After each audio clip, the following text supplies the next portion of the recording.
Today we will look at um, one king's life, a life that is familiar, uh, just to see, how his life has gone about. It is described in just one chapter, and the entire message is from Second Chronicles chapter 33. So if you have your Bibles, you can open it and keep it open, and then go back and read during a time of leisure and meditate further. This is about King Manasseh. We'll just read the first verse. Second Chronicles chapter 33 and verse 1. I'm reading it from the version that I have, the NKJV. If we have the Bible coming up on the screen, do let me know. Manasseh was 12 years old when he became king, and he reigned 55 years in Jerusalem. So when he became the king, he was 12 years old.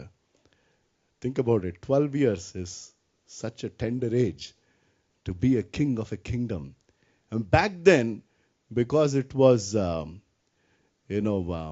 ancestral, in the sense that if there was a king and the king had a son and other sons, then if the king dies, then irrespective of whatever age the person is, that person, the firstborn will become the king. And if the firstborn is not there, for whatever reasons, the next, and so on and so forth. In the next chapter, we will not look at that today. In the next chapter, there is this king by name Josiah, and he was only 8 years old. Think about it. Now very rarely do we find some articles of the child prodigies, right? I forget this name. I should have Googled it. There are these two brothers, I guess, in Chennai, who are at the age of 12 and 13, and they are CEOs of a company. They're into big-time IT development and all. I forget the name. In fact, last time when we were in a NASCOM conference as part of my organization, when I went there, these guys were given a special time.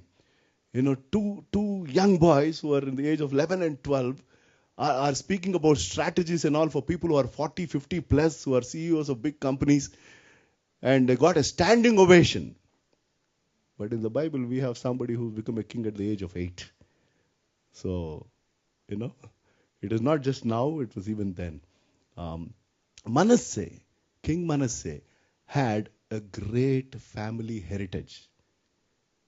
His father, who was the previous king, his name was Hezekiah.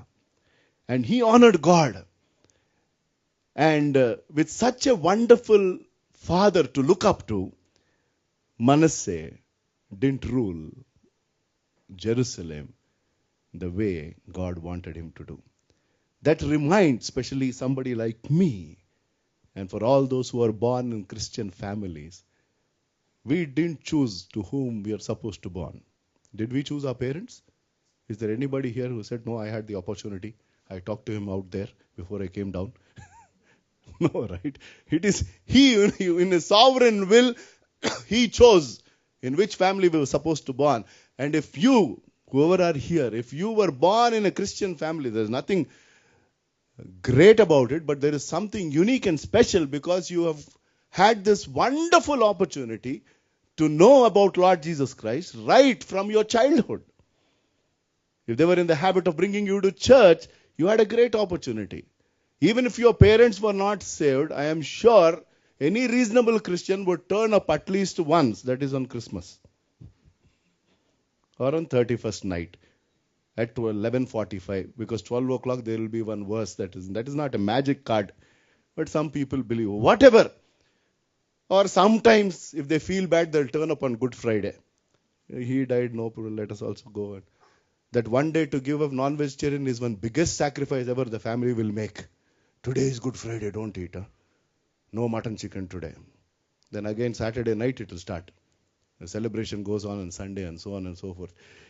Even if that kind of a family who are just nominal Christians, but still you would have had at least yearly one opportunity to come, and there would have been a Bible somewhere or some calendar in the house. Why I'm saying this is that is such a great privilege to be born directly in a Christian family. That will not give us anything unless you and I personally know Jesus as our Savior, but at least there is great opportunity to come to the saving grace of Lord Jesus Christ. Having said that, if you look at King Manasseh, he had such a wonderful, um, family lineage, but yet he goes away and does such horrible things. We will look at them quickly. There are just three parts to this message today. The first one is the sins that King Manasseh committed. And we'll spend some time there, or rather most of the time. And then the way he gets saved, his salvation, and then the service he does. I remember my dad's words of the many that he said. I didn't listen to him when he was alive. Now it's been 20 years since he's gone to Growley. And I continue to recollect with so much of regret that I have troubled him almost till his very end. And of the many wonderful things that he told when he was alive, he said, it is not all that important how you start your Christian life, but it is of utmost importance how you're going to finish. How you're going to end your life out here is of utmost importance. You and I are supposed to keep that faith, fight the good fight, and finish the race. And there is no winning in this race. That means to say there is no first prize, second prize, third prize. If that was the case, there would have been utter chaos in heaven. I will guarantee you that. There will be these bishops in the first line saying that why I didn't get the first prize. And some village pastor, if he gets the first prize, there will be chaos out there. So that's the reason God said, whoever completes. It is beautiful. The difference between an earthly race and a Christian race is whoever is going to finish the race, that means to say you cross the completed line, the finish line, keeping your faith, you are a winner. Amen? You are a winner. So it is all about looking unto Jesus, the author and finisher of my faith. He is the one who gave us the faith. If you look to him and continue to look to him, he will give you more faith to move on and finish this life, keeping that faith. And the prize is up there. The reward is up there. Salary is here, bonus time is up there. And the appraisal is also there. And the appraisal is about what you have done for him. Both the saints and the sinners will stand before God at different times. There are two judgments. The judgment for a saint, that means to say, for all those who have saved, is not about their sin, but the service that you and I have done. Please remember, if again this our question of sin comes up there, then what is the whole point of Jesus dying on the cross? He said that I have forgiven your sin. But that is not a license to continue in sin. In Romans it says that, what shall we say then? Shall we continue in sin? Let us no. But the question is about, after you got saved, what have you done? That work will come under fire. And that is the judgment. And if all my work is burned up, I will be in heaven with no reward. But if there is something that is worth that I have done, that you have done, after you and I were saved, based on that, God is going to reward us. For sinners, the judgment is about their sin. That is the difference between the judgment. So we will look at what Manasseh has done in verses 2 and 3 of 2 Chronicles chapter 33. But he did evil. I'm reading it from my version. It's out there on the screen. But he did evil in the sight of the Lord, according to the abominations of the nations, whom the Lord has cast out before the children of Israel. And verse 3 also will read. For he rebuilt the high places which Hezekiah his father has broken, and his father has broken down. He raised up the altars for the Baals and made wooden images, and he worshipped all the hosts of heaven and served them. The first one, there are 5 things, 5 major sins that Manasseh the king has committed. While he had this great opportunity to look up to the life of his father Hezekiah, but such a wonderful parentage, he did something that was so sad. The first one is, he departed from the faith of his father. Hezekiah had a great faith in God. And he led the nation as people who are going to worship a living God. And here is Manasseh, after his father passes away, he is moving away from that faith. If you had a wonderful, you know, family lineage, like me, godly parents, godly grandparents, and so on and so forth. And if there's anybody here who has gone away like me, I have come back. It's been 20 years. I only encourage you to not to drift away from the wonderful values that good godly Christian parents have given. Back in those days, one of the best thing was there is no way that you could afford to miss a family prayer because there were no call centers then. There was no BPO. There was nothing at all. Come what may, you'll be back home maximum latest by 6 o'clock because there's nothing much to do. Only in the early 80s we got Doordarshan. So once in a week, because there's one movie that will come, people used to clog. Other days you end up doing things. But I'm sure if you are from a traditional Christian family, even as a part of tradition, there was family prayer every day. There was one song or two songs that we were supposed to sing. We were supposed to read the word, and each one in turns had to pray. There was no escape. I'm talking of typical families back then. I don't know how it was for you, but it was the same for me. So I used to look for excuses to say that I'm not going to pray today. I will pray next week. I prayed day before yesterday, and so on and so forth. Good godly parenting. That's a great heritage, I'm telling you. If we have received it from our forefathers, you might not have received great property and other wealth, but I am telling you, if your family lineage, your parents, your grandparents, and so on and so forth, if there are 2-3 generations who have been in the Lord and been brought up in the wisdom of God, and I am telling you, that is the greatest inheritance you and I have received. That is the greatest inheritance. And we should be ever indebted.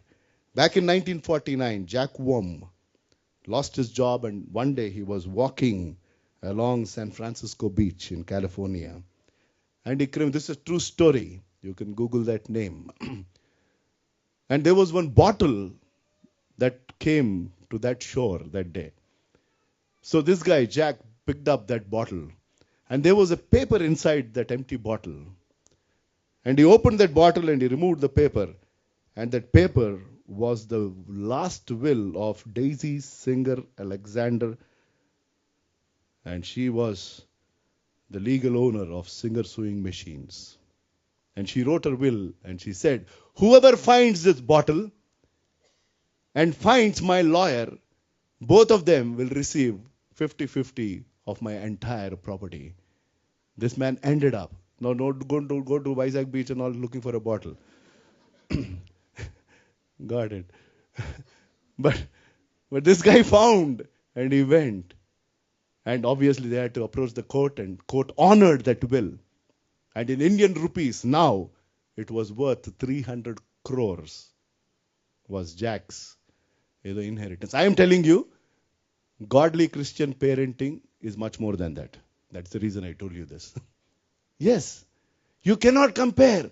If a man gains the whole world and yet lose his soul, what profit does it make to that person is what God's word is saying. So if you were born in a wonderful Christian family, I am telling you, thank him for the great inheritance that you have got. But the question is, like Manasseh, have you departed from that faith? And verse 4 and 5 speaks of the second sin that he did. He also built altars in the house of the Lord, of which the Lord has said, in Jerusalem shall my name be forever. And he built altars for all the hosts of heaven in the 2 courts of the house of the Lord. So, he not only departed from the faith of his father, he defiled the temple of God. He encouraged idol worship. Where, in the very house of God. Think about it. Our God is a God who is so jealous. He's a God who is righteous. And Manasseh didn't bother. From a spiritual standpoint, in Corinthians it says, this body is a temple of God. And he should be enthroned in our lives. on that throne he should be seated. You may not literally be doing any idol worship, but if there is anything in your life that slowly has come in and has turned to become an idol, then you have moved away. If anything is above him, that means you are giving the first place to something or somebody apart from God who saved you. That means, unfortunately, God says that you are an idol worshipper. And I am telling you, he will not tolerate. He will not accept that. Our God doesn't take second place. Let me tell you that. No. He says either you give me place one or no place. No. There is no compromise. If your job has taken precedence, if your family has taken precedence, nowadays for people it is more about the fitness and the physique is taking precedence. Day in and day out they think of 6-pack, 10-pack, whatever pack. I am family pack. But they're so worried and so concerned. So much of energy is going into being in good shape. It's absolutely fine. We should take care of our body. But what about the spiritual life? The life that you're going to spend in eternity. It has to be decided here.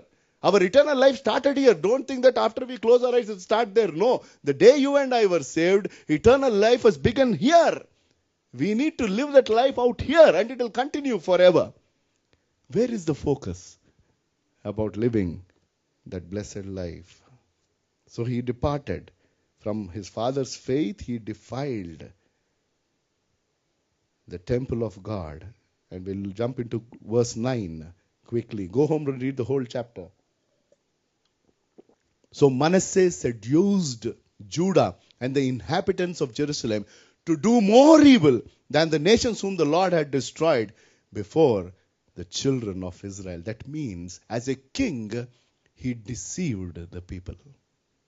He deceived the people. He not only tolerated evil, but he encouraged evil.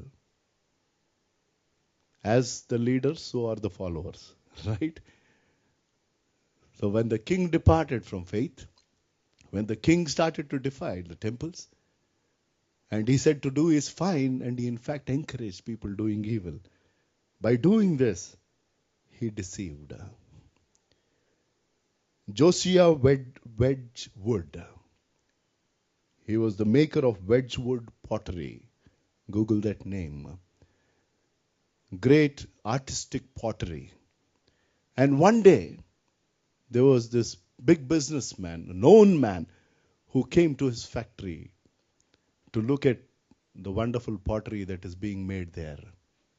So Josiah Wedgwood, the owner of that company, took him personally to show the entire plant.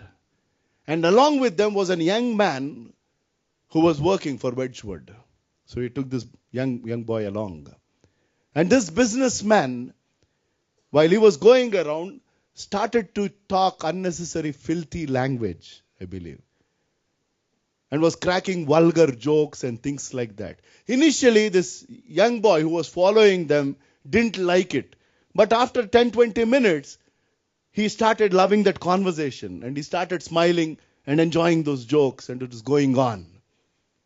And at one point, Wedgwood took out one beautiful artistic vase that was made. And he pulled it out.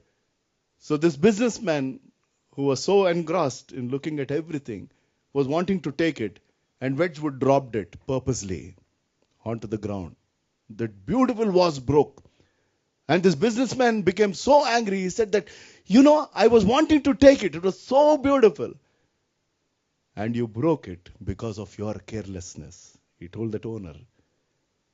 He said, this boy walked away, this young boy. He said, the damage that you have done, speaking this filthy language and vulgar jokes for this half an hour, have destroyed the entire wonderful, bringing up of the parents.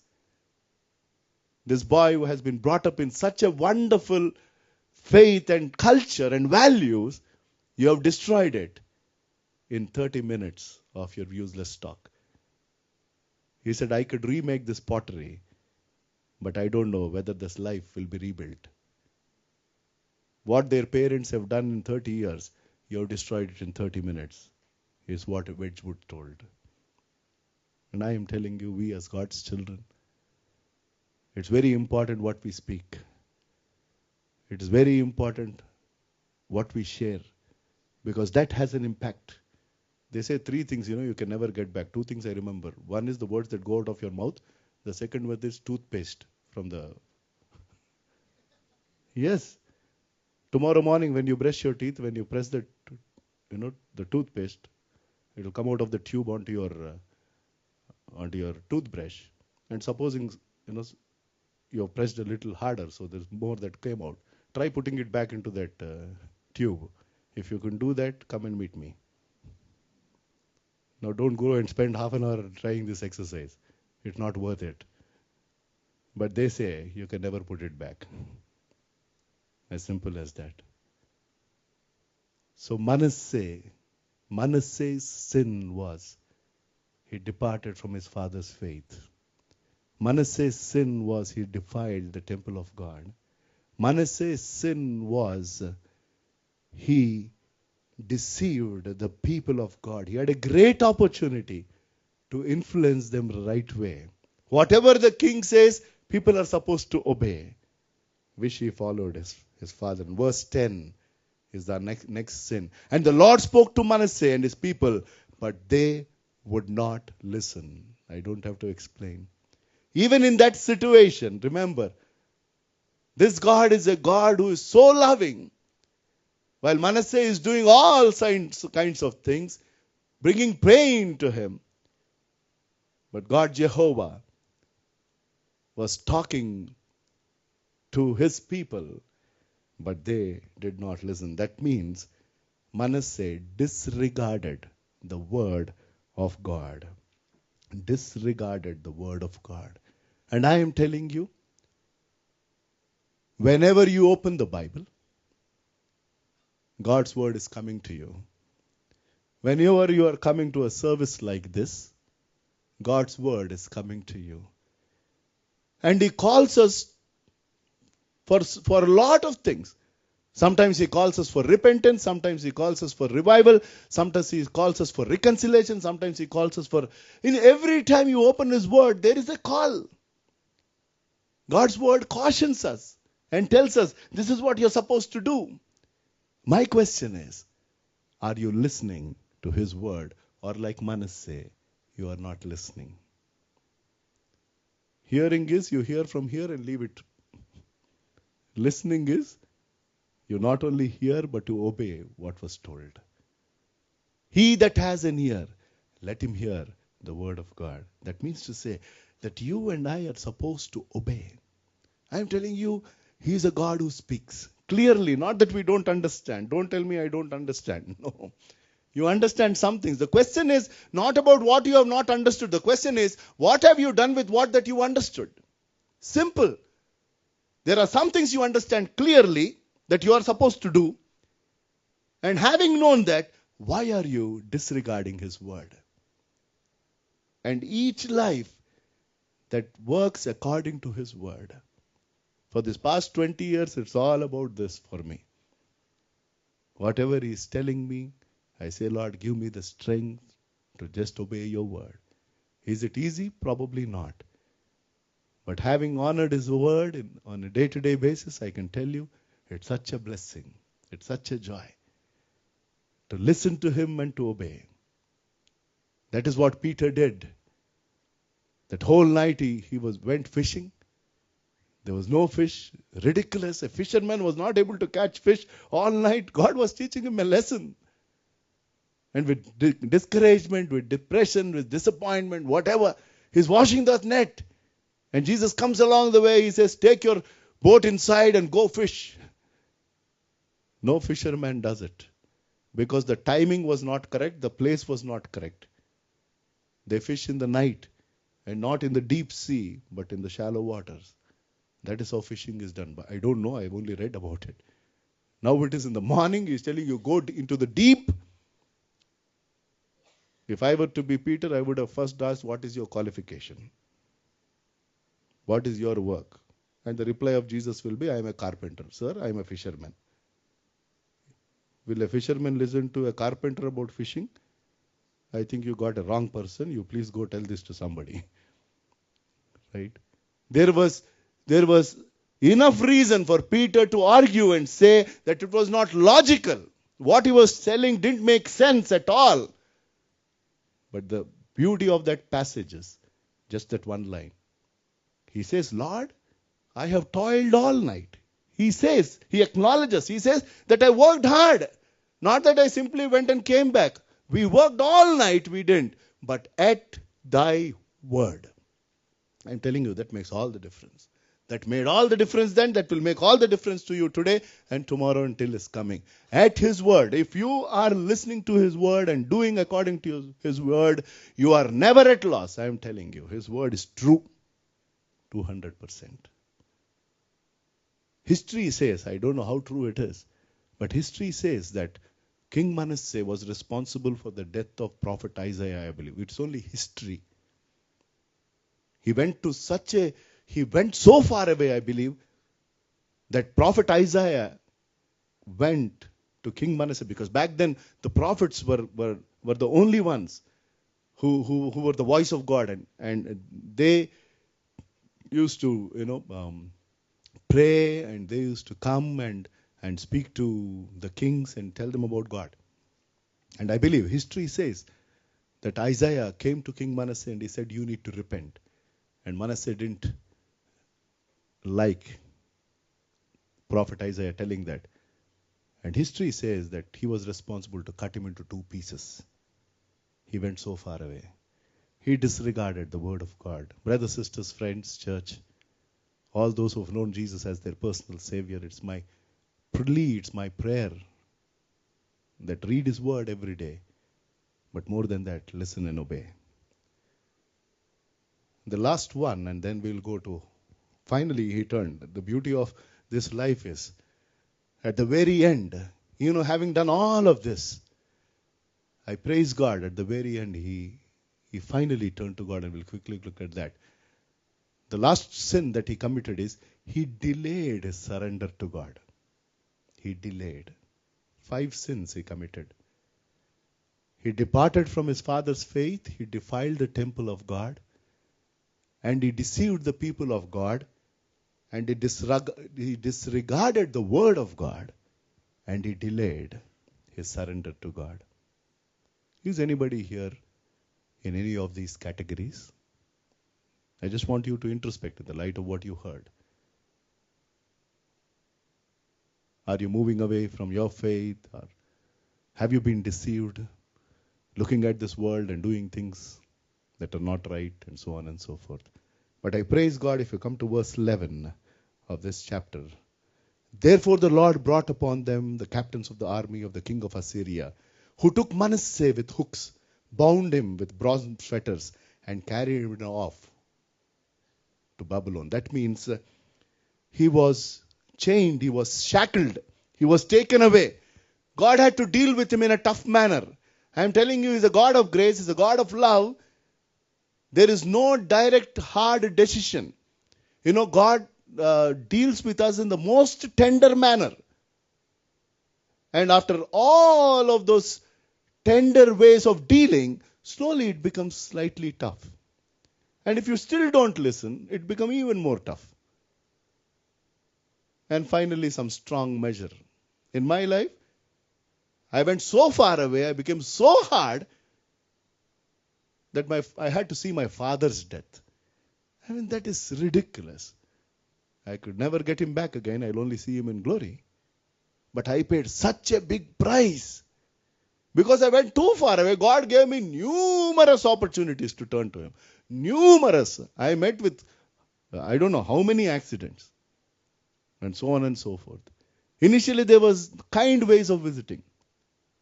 My good friend who was in college, when I was saved, he was not saved. And later, I went away, or I went back, and he got saved, and he got into full-time ministry, being powerfully used by God. I was working for an organization in Nampally. For those of you who know about Hyderabad, there is this public gardens, it is still there. Nobody goes there, I guess. So I finished my work and I was going on my scooter, and this guy, my friend, he came, he stopped me on the road, and he said, Peter, I need to pray. I was looking here and there. I said, where? He said, here on the road. I was feeling so uncomfortable. He said, how could you do this? You are the one who sang songs for him. You are the one who talked to me. Then I need to give my life. 1-2 years you lived such a beautiful life for God. Now you've gone back. You're crucifying him. He said, I want to pray for you. I could not let him go. He held my hand and he prayed for me on that road. But after that, I took 2 or 3 more years to come back to the Lord. He gave me enough opportunities, but I didn't listen. And I am telling you, maybe some of you are bound by certain things. You don't have a clue as to why this has happened. Maybe God is telling you to turn. If you're turned away. And then, in this situation, when he was taken, verse 12 says, now when he was in affliction, he implored the Lord his God and humbled himself greatly before the God of his father. Some people even don't do this. They go so far away that they'll reconcile to the fact there's no point turning to God now, I thank God Manasseh turned to him. When he was bound, when he was in Babylon, when he was taken away, and when he was afflicted, then he sought the Lord. Do you want to really go through that pain? And something drastic should happen in your life, and only then you will think of turning to him? It is not worth it. It's not worth it. When things are fine, turn to him and say, Lord, I moved too far away. I want to give my life to you. Now when he was in affliction, he implored the Lord his God and humbled him greatly before the God of his fathers and prayed to him, and he received his entreaty, heard his supplication, and brought him back to Jerusalem into his kingdom. Then Manasseh knew that the Lord was God. He heard his supplication, he returned him as a king, and brought him back. That is what has happened. So the second one was the way he got saved. He got saved because he was taken as a slave. He was shackled. He went through a lot of physical pain. And in that situation, he turned to God. And finally, he starts serving God in the next verses.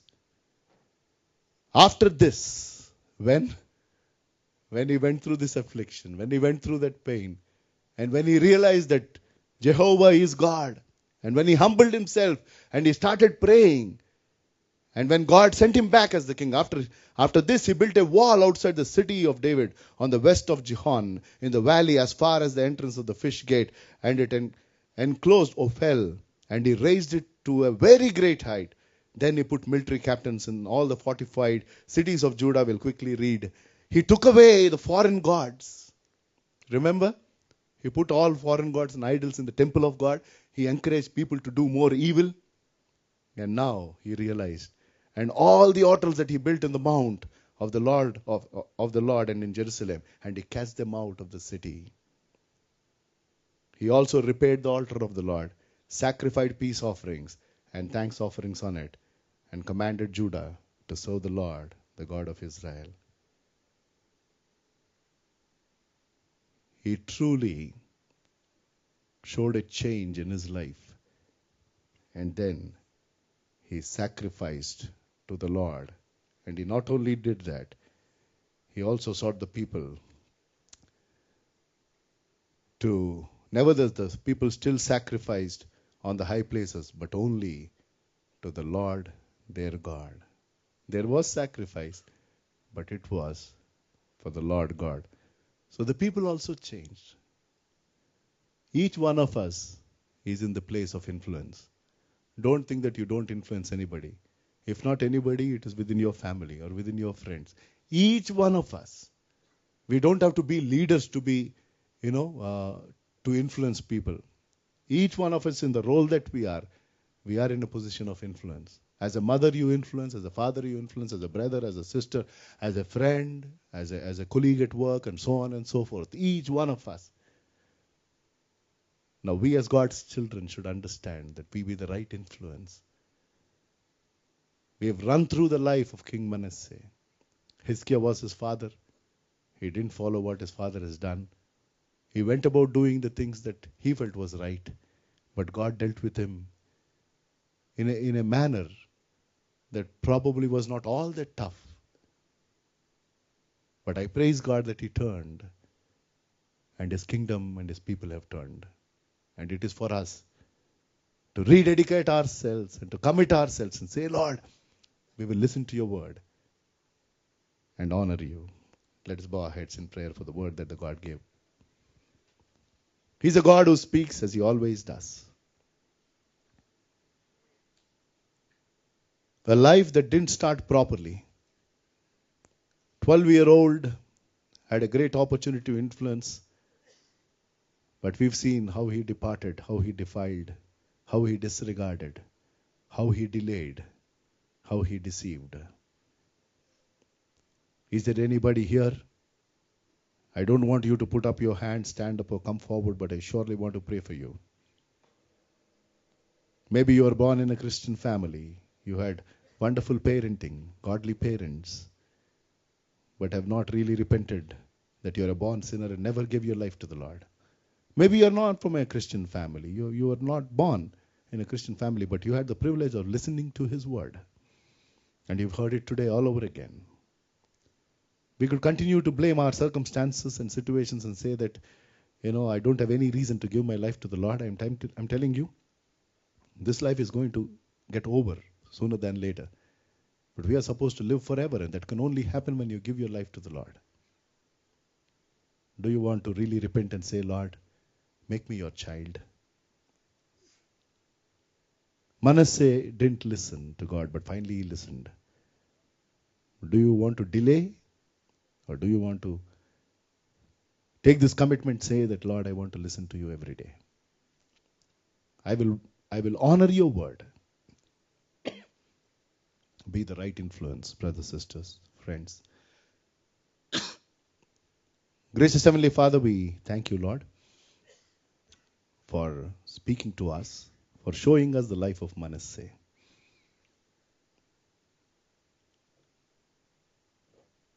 Father God, I pray that you give us the strength to live lives that will bring glory and honor to you. Give us the right heart, a heart that obeys and listens, a mind that accepts your word. Thank you for each one who is here and for those who prayed a prayer of commitment. In Jesus' name I pray. Amen.